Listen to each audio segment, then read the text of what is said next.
existe uma linha muito tênue. A gente tem que ter muita responsabilidade, muito respeito com a dor alheia, porque existem dezenas de pessoas que vão nos assistir e, quem sabe, tenham perdido entes queridos para o suicídio, né?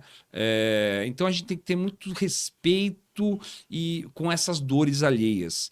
E, além de tudo, falar de suicídio é uma linha muito tênue, né? Você pode falar de suicídio ou você pode incentivar o suicídio de uma pessoa, né? Então você tem que ter muita responsabilidade a falar Sim, disso. Então, claro. assim, você não adianta. Imagine eu vir aqui no teu programa e falar assim: olha, a cada tantos minutos ou a cada tantos segundos uma pessoa tira a Acho que própria essa vida. epidemiologia não vale. E Não vale. aí você vai, de alguma forma, incentivar a pessoa que está do outro lado e vai falar assim: pô, eu sou o próximo, né? Porque é tão negro assim, né? Ou tão cinza, ou tão escuro, ou tão, de alguma forma, opaco, né? O horizonte, que eu vou acabar, de alguma forma, sendo o próximo. Então a gente tem que ter muito respeito, eu tenho Muito cuidado. muito cuidado, e eu adapto a Sim. minha fala de acordo com o público que eu vou encontrando. Porque eu palestro e ministro cursos desde estudantes que buscam conhecimento naquela área até sobreviventes enlutados, que são pessoas que perderam entes queridos para o suicídio, né? Então você tem que adaptar a fala e ter muito respeito com essa dor alheia aí.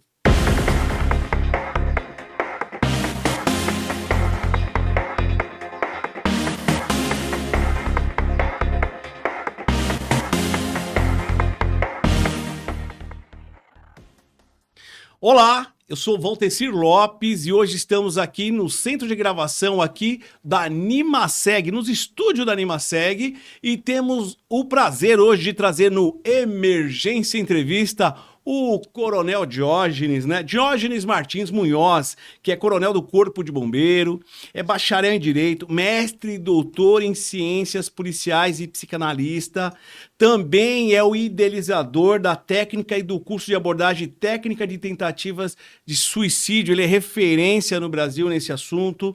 É membro da Associação Brasileira de Estudos em Prevenção de Suicídio, cofundador do Instituto Brasileiro de Abordagem Humanizada em Tentativas de Suicídio, autor de diversos livros, mas um livro que chama muita atenção, sensacional, é Abordagem Técnica em Tentativa de Suicídio, autor e artigo científico referente a temas de suicidologia, né?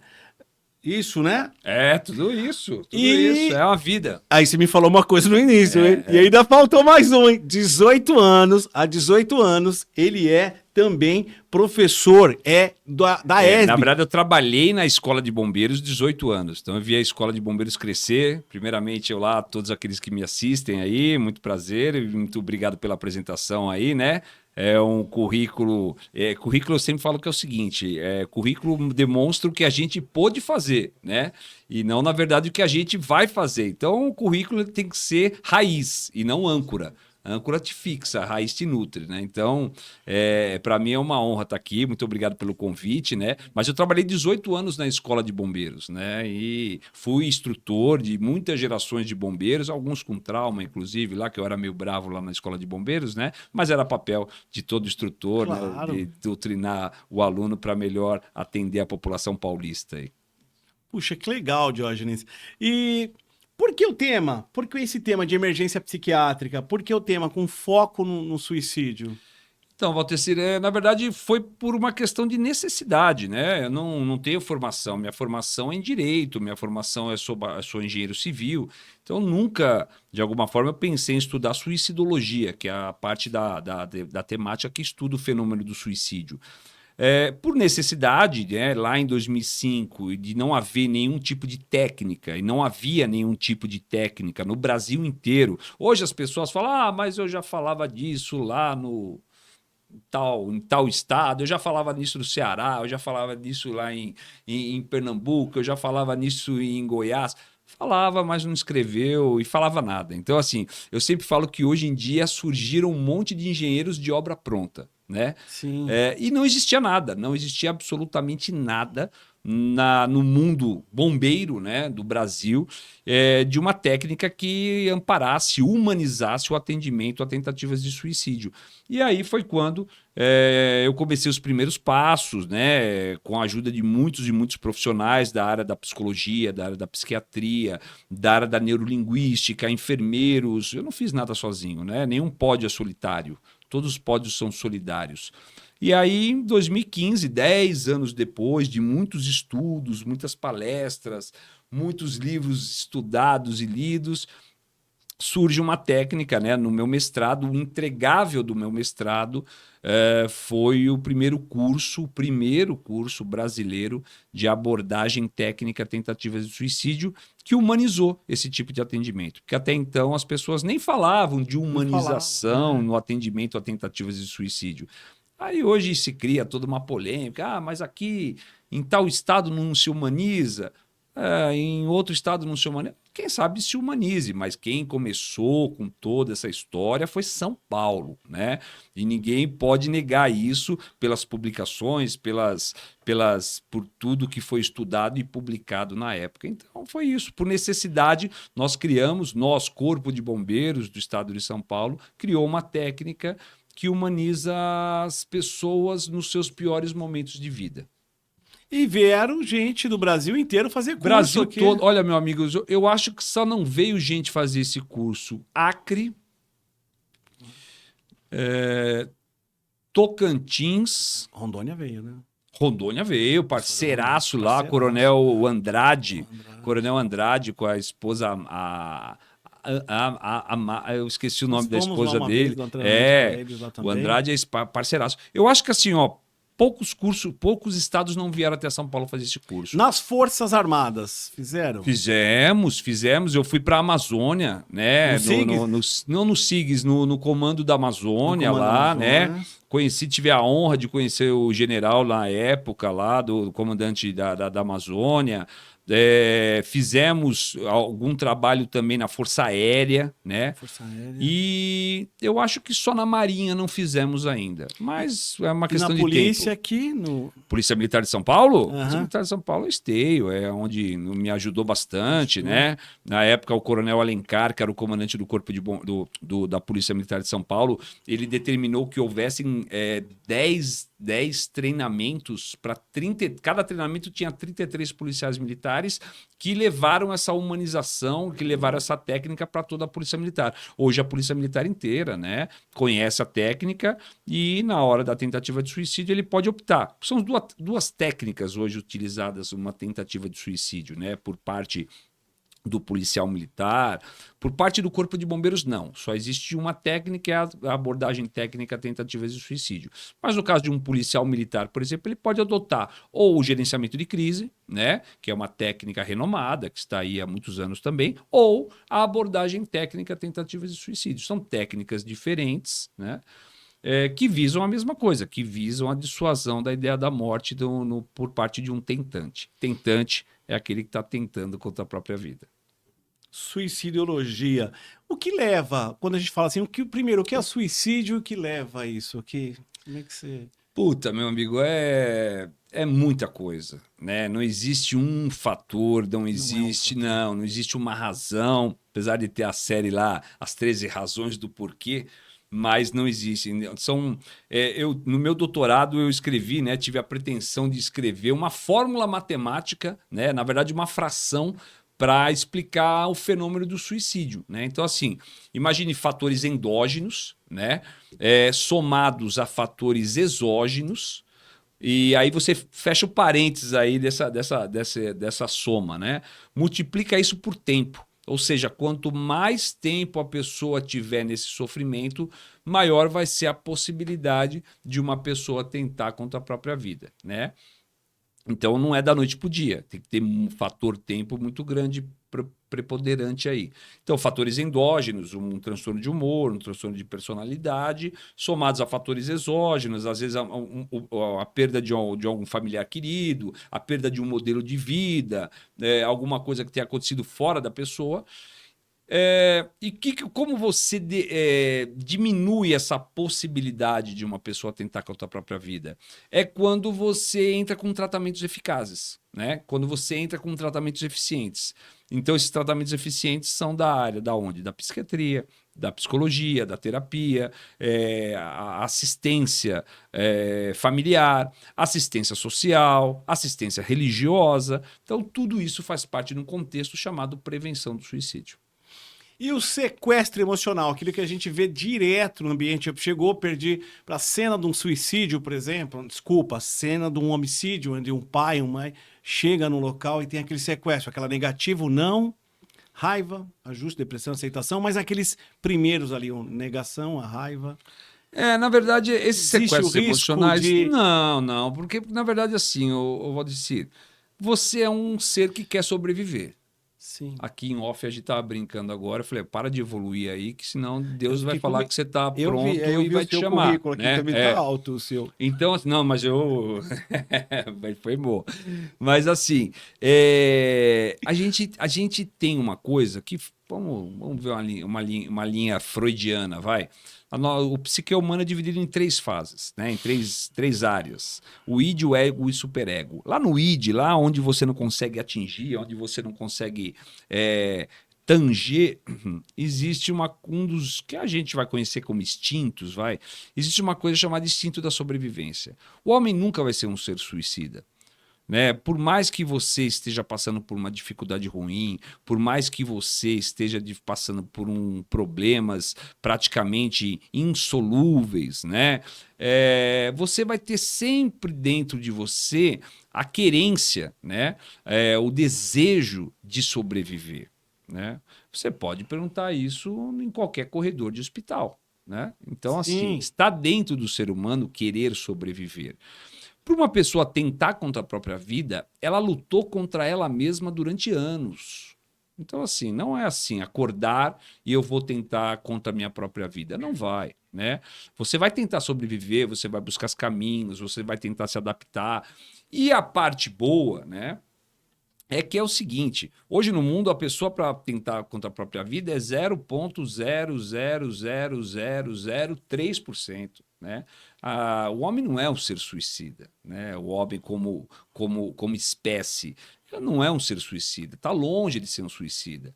Agora, existem fatores, existem acontecimentos que podem ocorrer na vida de uma pessoa, a pessoa não gerar autocuidado, a pessoa não procurar tratamento ou procurar tratamentos ineficazes, e aí, quem sabe, daqui a anos, ela entrar num comportamento suicida, que é, por exemplo, o primeiro ato é a ideação, ele pensar em suicídio. Mas para a gente ser otimista, né? Para a gente ser de alguma forma pacificador dessa ideia, o ser humano não é um ser suicida. Ele vai sempre querer sobreviver. Posso tentar fugir do assunto, mas não? Pode, qualquer assunto. Agressor ativo e depois vamos pro terrorista. Agressor ativo, ele... Agressor ou atirador, depois agressor ativo. Ele tenta entrar e no final ele vai se matar, né? Pronto, já falei. Então, na verdade, assim, ó, você tá entrando num campo que não é o meu. Tá. É policial. É policial. Eu não sou policial, cara. Tá. Na verdade, sou policial de gênero, né? Sim. Porque sou da Polícia Militar, mas é um campo que eu não entendo. Agressor. Agressor ativo. Não conheço nada sobre isso. Absolutamente nada sobre isso. Ok. Eu conheço sobre suicídio. Suicídio. E esse prevenção. Não é. Esse não é. Não. Existe o suicide by cop, né? Sim. Não sei se você já ouviu falar. Não. Quando a pessoa não tem, de alguma forma, eu não gosto de falar coragem, porque não existe coragem ou não existe, de alguma forma, covardia. Existe desespero quando você fala em suicídio, né? Mas quando a pessoa busca mecanismos, né, para morrer que não seja pelas próprias mãos, quem sabe existe aí o suicide by cop, que é uma linha de suicídio, né, que é estudada dentro da área da suicidologia. É uma linha que eu prefiro até nem entrar, né? Porque assim, Valteci, existe uma linha muito tênue. A gente tem que ter muita responsabilidade, muito respeito com a dor alheia, porque existem dezenas de pessoas que vão nos assistir e, quem sabe, tenham perdido entes queridos para o suicídio, né? Então a gente tem que ter muito respeito e com essas dores alheias. E, além de tudo, falar de suicídio é uma linha muito tênue, né? Você pode falar de suicídio ou você pode incentivar o suicídio de uma pessoa, né? Então você tem que ter muita responsabilidade a falar disso. Claro. Então, assim, você não adianta. Imagine eu vir aqui no teu programa e falar assim: olha, a cada tantos minutos ou a cada tantos segundos uma pessoa tira a própria vida. Acho que essa epidemiologia não vale. E aí você vai, de alguma forma, incentivar e a pessoa que está do outro lado vai falar assim: pô, eu sou o próximo, né? Porque é tão negro assim, né? Ou tão cinza, ou tão escuro, ou tão, de alguma forma, opaco, né? O horizonte, que eu vou acabar, de alguma forma, sendo o próximo. Então a gente tem que ter muito respeito, eu tenho muito cuidado. Muito cuidado. E eu adapto Sim. a minha fala de acordo com o público que eu vou encontrando. Porque eu palestro e ministro cursos desde estudantes que buscam conhecimento naquela área até sobreviventes enlutados, que são pessoas que perderam entes queridos para o suicídio, né? Então você tem que adaptar a fala e ter muito respeito com essa dor alheia aí. Que lindo! E ultrapassou fronteiras essa técnica. Vai, conta pra gente. Como é que foi? Ultrapassou pela fronteiras. segunda vez, né? Ultrapassou as fronteiras do Brasil, né? Que a gente foi lá primeira vez foi para o Uruguai, que a gente foi ministrar o curso, né? Para Punta del Este, né? E agora, pela primeira vez, uma técnica criada, pela primeira vez na história, uma técnica criada pelo Corpo de Bombeiros de São Paulo, atravessa o Atlântico e vai capacitar bombeiros lá do Corpo de Bombeiros Voluntários do Porto, né? Portugal. E aí fomos lá, ficamos uma semana, na verdade ficamos 8 dias lá, capacitando esses bombeiros que vão capacitar outros bombeiros. E aí, quem sabe a gente tem aí o Portugal, né? Quem sabe não, teremos Portugal logo alinhado aí. Então é a única técnica, né, que hoje Portugal conhece, né? A única técnica criada em solo brasileiro para abordagens a tentativas de suicídio, que foi exportada, digamos assim, uma honra, né? Uma honra, é uma honra para todos nós, né? Para todos nós paulistas, para todos nós componentes do Corpo de Bombeiros de São Paulo e para todos nós brasileiros, né? Porque é difícil, né? Um brasileiro criar uma técnica ou uma corporação brasileira criar uma técnica nesta área de urgência e emergência e ela ser adotada, né, completamente como foi por um órgão, uma corporação europeia. E o que aconteceu lá? Ainda bem que a língua ajuda bastante também, né? O português é igual, né? Então, eles foram muito acolhedores da nossa técnica e deu muito certo. Diógenes, parafraseando o que você falou, é um tema realmente muito pesado. E o tema suicídio ele é um tema pesado e tem que ser policiado, até com o grupo que a gente vai falar, né? Que vai falar com um profissional de saúde é uma coisa, na segurança pública é outra, Isso. né? Tanto que tivemos um acordo até com a mídia de certos assuntos não serem ditos, né? E a mídia entendeu errado, viu, Valteci? Sério? Houve lá uma cartilha da Organização Mundial da Saúde, depois repostada, replicada pelo Ministério da Saúde aqui, no qual você tinha um canal, um caminho para como a mídia abordaria esse tema. Só que a mídia achou melhor, agora está mudando, né? Mas a mídia achou melhor cancelar tudo, né? Cancelar tudo. Mudou, você vai ouvir alguma coisa em setembro, né? E quando você não fala da dor, a dor não vai embora, né? A dor não vai embora. Então aí, não tem como você negar que o suicídio no Brasil existe, que o suicídio no mundo existe, né?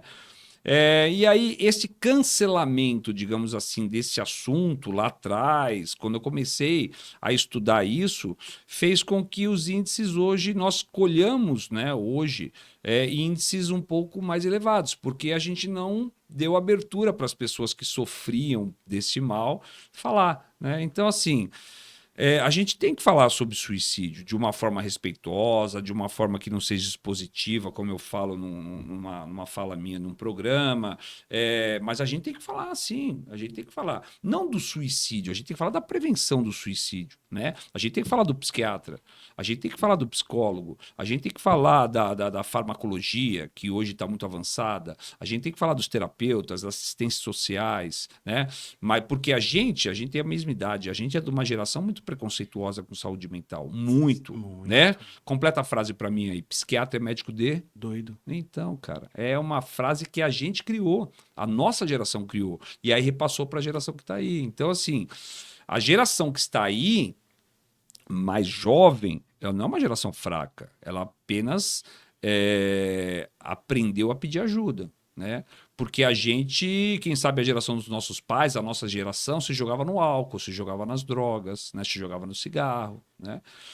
Essa não, essa já tem a fluoxetina, a sertralina, a citalopram e vai que vai, né?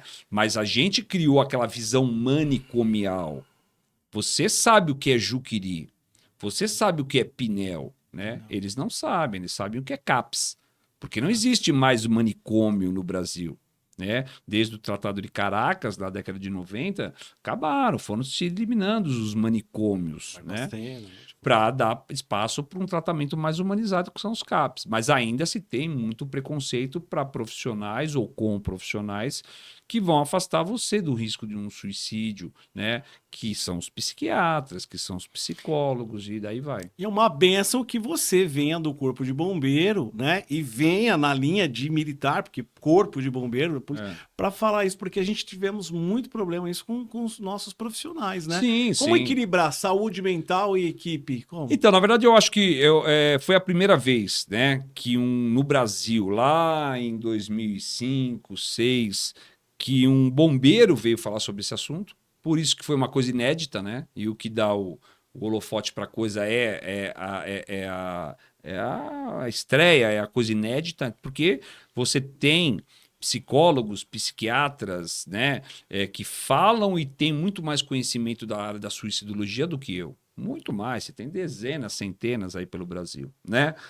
Mas bombeiros, eu fui o primeiro, né, que começou a falar sobre isso de uma forma nacional, E então isso criou, falou, mas espera aí, por que o bombeiro está falando isso? O bombeiro está falando isso porque é o bombeiro que atende essa emergência, né? O bombeiro que atende essa emergência aí.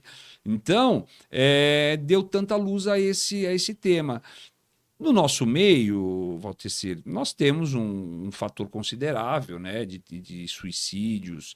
No nosso meio, que eu digo principalmente o meio policial. Né? No meio policial, nós temos um fator, mas, diga-se de passagem, ele acresce e decresce, né, dependendo do ano. Por exemplo, a Polícia Militar do Estado de São Paulo teve um decréscimo importante de número de suicídios do ano passado para esse. Né? Então, isso tem que ser comemorado. 2023 para 2024 e agora está instável. Por quê? Porque o CAPS da Polícia Militar do Estado de São Paulo, eu estou falando pela minha corporação, tá bom? Ele é referência em todo o Brasil. Né? Nós temos cento e poucos psicólogos lá que hoje fazem atendimento por telemedicina ou teleatendimento, né? E fazem um trabalho excepcional. Então a gente vai começar a colher as baixas de tentativas de suicídio, suicídios consumados, né, dentro da minha corporação, daqui para frente. Por quê? Porque é um trabalho muito bem feito por profissionais que lidam nesta área, tanto da psiquiatria, que é o pessoal do CEMED lá, quanto também o pessoal do CAPS e dos NAPS. Né? Então, quero mandar, inclusive, um abraço, sou fã desses profissionais aí, são profissionais que realmente levam a bandeira, né? A bandeira de Wundt, que é o pai da psicologia moderna aí, no mais no maior grau de seriedade e profissionalismo. Então, parabéns a todos os profissionais aí do CAPS e dos NAPS, da Polícia Militar do Estado de São Paulo, porque são referências do Brasil. Eu viajo o Brasil todo, cara. E eles não sabem da grandeza, da grandiosidade do trabalho deles. Então, que todas as corporações tenham, né? Sigam esse exemplo aí. Que trabalho lindo. E o seu envolvimento com isso prático? Teve situações em que você... 62. 62. 62 abordagens a tentativas de suicídio, nas quais eu vi do outro lado a face cinza, opaca e triste da morte, né? E pelas 62 vezes, ou porque Deus gosta muito de mim, eu tenho certeza que ele gosta, né? Ou porque também a técnica dá certo. A técnica que nós criamos é muito eficaz. Dessas 62 vezes eu nunca vi um suicídio. E me dou o direito sagrado de, se na próxima viver um suicídio, né? E for muito, né? Na 63ª vez, se for um suicídio consumado, e for muito pesado para mim, eu me dou o direito sagrado de parar de falar desse assunto. Eu já fiz muito por ele, né? É a missão da minha vida, mas a minha saúde mental sempre em primeiro lugar. Se for uma imagem muito pesada para mim, ela vai ser a última e acabou, né? E mais de 62 eu nunca vi um suicídio, eu nunca vi uma morte consumada. E tem aí algumas filmagens, né, de eu abordando, as equipes abordando. E detalhe muito importante, Valtecir, eu nunca fiz nada sozinho. Eu sempre precisei de uma equipe, tá bom? Nunca é primeira pessoa do singular, é sempre primeira pessoa do plural, né? Não existe pódio solitário. Só existem pódios solidários nas nossas vidas. Para criar uma técnica, para abordar uma tentativa de suicídio, eu sempre precisei de muita gente ao meu lado. Para atender uma tentativa de suicídio, eu sempre precisei de muitos profissionais bombeiros ao meu lado. Sempre, né? Então eu não fui lá, falei 3 ou 4 frases, expus a caixa de Pandora com as mazelas do mundo e acabou. Não, não é isso, né? Precisei de muitos profissionais ao meu lado que estiveram lá e dissuadiram essas 62 pessoas junto comigo. Eu não fiz sozinho, não. Que maravilha. E o assunto principal, até você me corrigiu, muito bem assertivo você, quando você fala do suicídio, a gente tem que tomar cuidado, e você falou da prevenção. E nosso foco é prevenção, a gente fala quando fala de afogamento, é prevenção. E a prevenção, porque a prevenção dá sinais... A prevenção se faz no dia a dia, cara, do teu acordar ao teu dormir. Isso é prevenção do suicídio. As pessoas acham que falam assim, agora eu vou tomar uma pílula aqui, que eu vou fazer prevenção para nunca pensar em me matar. Não, a prevenção se dá no dia a dia. Você faz esporte? Faço. Você tem fatores de proteção? Quais são os teus fatores de proteção? O que depende de você e só de você para te acolher nesse mundo? Né? Aí você vai falar assim, eu tenho meu filho. Tá bom, teu filho é um fator de proteção hoje, mas teu filho vai casar e vai embora. Né? Qual foi a primeira coisa que eu falei pra você quando eu te vi hoje? Eu falei, nossa... Oi, você falou oi. Eu falei oi pra você. Falou oi, eu foi a primeira. Falei oi, mas a gente não se via, acho que a gente falou por telefone, não se vê faz uns 15, 16 anos. Eu falei, mas você não mudou nada, o que você tem feito, cara? Esporte, né? Então, assim, é um fator de proteção. Que você foi a primeira coisa que você falou pra mim, né? Que você não mudou nada. Pô. Não mudei não, o cabelo eu mandei cabelo pintar. Tá branquinho, Mandei pintar. Tá branco mesmo. Caro pra caramba. E de alguma forma, então, criem fatores de proteção na vida de vocês. Criem no dia a dia, né? Você gosta de ler um livro? Leia. Você gosta de tirar um momento para não fazer nada? Faça, né? Não faça nada. Faça esporte. Crie fatores que de alguma forma sejam uma casinha de proteção, um iglu de proteção. Quando o mundo te virar as costas, ele vai te virar as costas. A minha palestra não é de coach, eu não gosto de falar mal de coach, né? Porque senão o pessoal vai me cancelar aqui. Mas assim, não no sentido da palestra do coach ser uma mentira, me entendam, por favor. Mas você vai em palestras que fala, meu Deus, o mundo é maravilhoso, ele é azul, e a gente sabe que não é assim. A vida bate. A vida bate, ela vai bater e ela vai continuar batendo, né? Parece aquela historinha do filme do Rocky, mas é aquilo lá mesmo, né? Como você vai responder essa porrada é o que é uma coisa que a física define como propriedade que o material tem que, quando submetido a uma força elástica, volta à sua condição aquosa sem sofrer coeficiente de deformidade. Resiliência. Resiliência. Isso é resiliência. Então, assim, para você ser resiliente, sabendo que você vai apanhar, né, você tem que criar fatores de proteção. Fator de proteção é um iglu. Lá é uma cabaninha que você vai entrar e só você vai entrar e você vai ficar protegido ali dentro. O que é isso? Sei lá, uma leitura, um esporte, é um pet, alguma coisa que você fala, você desliga dos problemas, né? Todo mundo tem que ter fator protetivo. Todos nós temos fatores protetivos. E quanto mais fatores protetivos você cria, mais prevenção e mais saúde mental você está fazendo. Tudo bem? E os tentantes não têm fatores protetivos? Tem, eles também têm fatores protetivos, né? O fator protetivo é a luz no final do túnel. Por que o tentante, então, sobe numa ponte?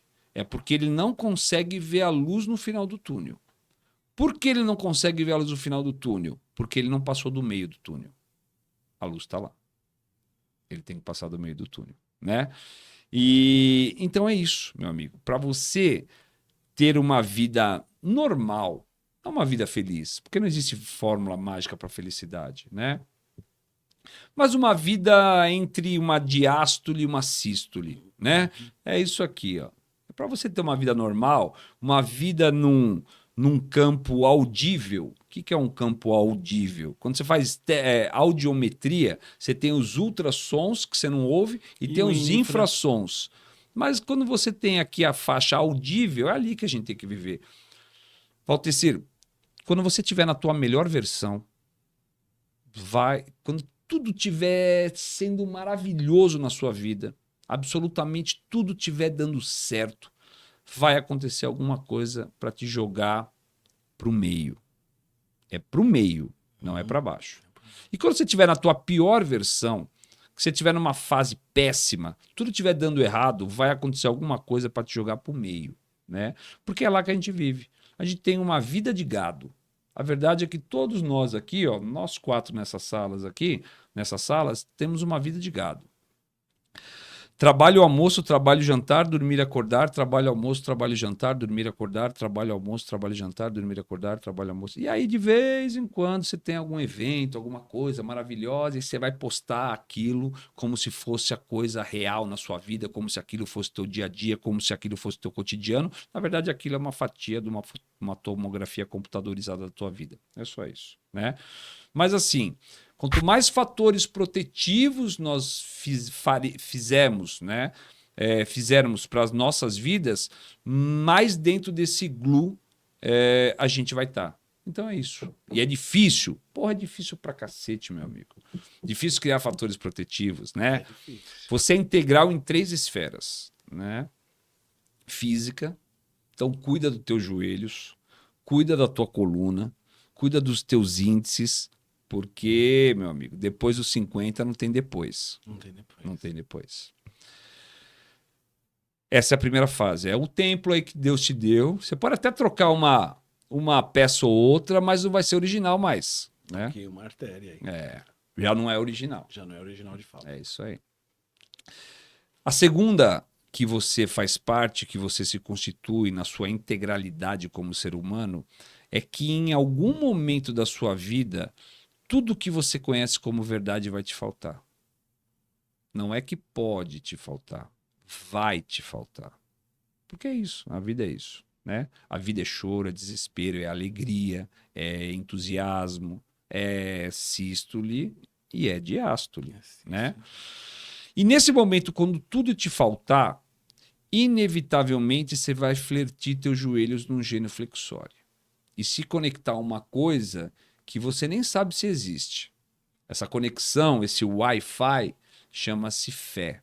Ou seja, você vai, em algum momento da sua vida, você vai ter que ter muita fé. Essa segunda esfera que te traz um ser humano integral, né, é a espiritual. Ou seja, meu amigo, independentemente da religião que você tenha, você pode ser ateu, na hora que o calo apertar, você vai ter que ter muita fé na tua crença ateia. E a terceira, que para te fazer integral, física, espiritual, é a terceira que comanda tudo isso. É o que faz a gente estar aqui pensando, é o que faz aqui a gente estar sorrindo, é o que faz a gente ter acordado hoje, é o que faz a gente ir dormir no dia de hoje. Porque se você não tiver melatonina produzida hoje, você não vai dormir, né? Se você tiver muito cortisol, você não vai produzir melatonina, você não vai ter serotonina para liberar para você ter uma euforia durante o dia. Então, se você tiver aí índices errados ou não produzidos ou não armazenados, serotonina, endorfina, noradrenalina, melatonina, você é a ausência de você em você mesmo. Pô, falei pra caramba agora, né? Que maravilha! Caramba, pô. E quem é essa pessoa, Diógenes? Quem te inspirou, Diógenes?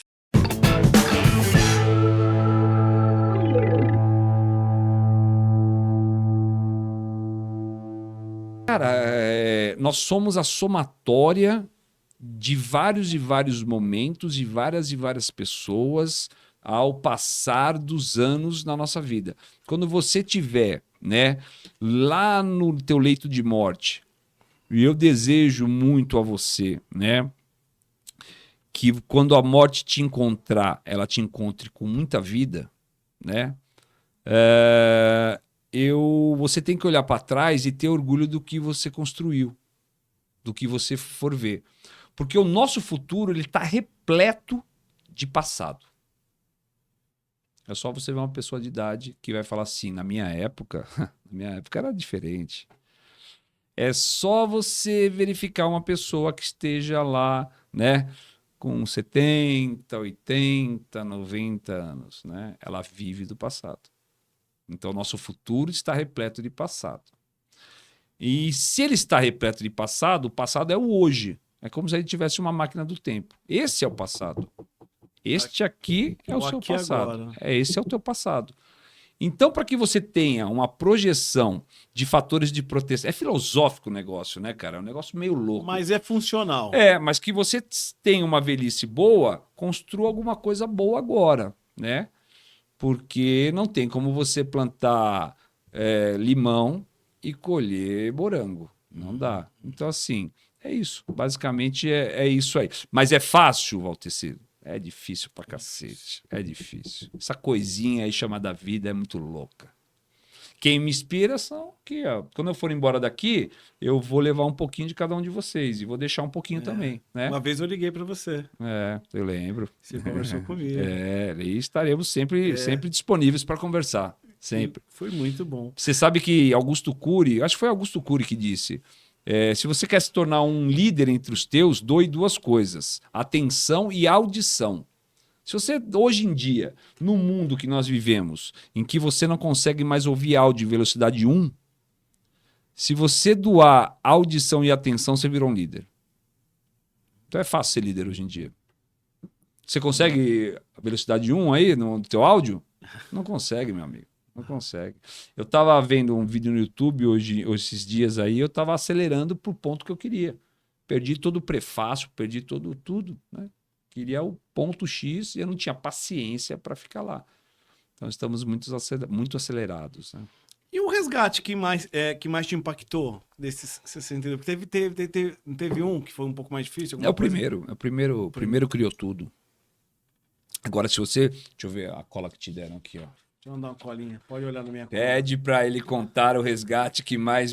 Eu adoro quebrar pauta, viu, meu? Quebrou minha pauta. Gente, tem uma equipe aqui atrás, né? Que ajuda o Valtecir aqui, né? Claro. Sozinho Mas não tem como. Não tem como. Pois é, um pódio solidário aqui, ó. Então, assim, faz uma pergunta diferente. Qual que é o tentante mais importante dos... Qual foi o tentante mais importante para você? Não foi. Vai ser. É sempre o próximo. Pro próximo eu estudo. Pro próximo eu treino. Pro próximo eu me mantenho o mais ativo possível, mesmo sendo um bombeiro de 51 anos. O próximo sempre é o mais importante. Porque se você não pensar assim, você para. Parou, limbo, Cria limbo, cria gordurinha, já não consegue mais fazer as mesmas coisas, já começa a ser saudosista, e aí começou a ser saudosista, começou a envelhecer. E aí já era. Para um tempo na tua casa lá, sem atividade, sem nada, meu amigo, você vai começar a ter pensamentos do passado, porque o presente não vai ser bacana, né? Então assim, ó, mantenham-se ativos com fatores de proteção a todo momento. E para você que trabalha com urgência, que trabalha com emergência, que trabalha na segurança pública, a próxima vítima é sempre a mais importante. É para ela que você está aí. Para ela que você tem que se É preparar. isso aí. Deixa uma Vou ganhar mensagem. a caneca dessa aqui? Merece, hein? Oh. Ó, deixa uma mensagem para nós, nosso público aí, do Diógenes. Ó, podia deixar algumas mensagens, né? Mas eu vou deixar duas. Primeiro que teu corpo físico, ele tem mais de 10 bilhões de células. Mais de 10 bilhões de células. E nenhuma está pronta para morrer. Nenhuma. Então, se você é constituído dessas mais de 10 bilhões de células, viva. E falando em viver, aí eu vou deixar como mensagem final a seguinte frase que eu acho maravilhosa, né? Todos nós, seres humanos, nascemos com duas vidas. Duas vidas. E a gente começa a viver a segunda quando a gente descobre que só tem uma. Então, bora viver. Obrigado pela oportunidade, viu? Obrigado, Diógenes. Hoje eu conversei com o Diógenes, né? Coronel Diógenes, e foi uma honra tê-lo aqui. Obrigado. Espero próximo convite que você venha. Você Bora. sempre aceita os convites nossos, é uma honra. Vai ser. O Emergência Entrevista fica aqui.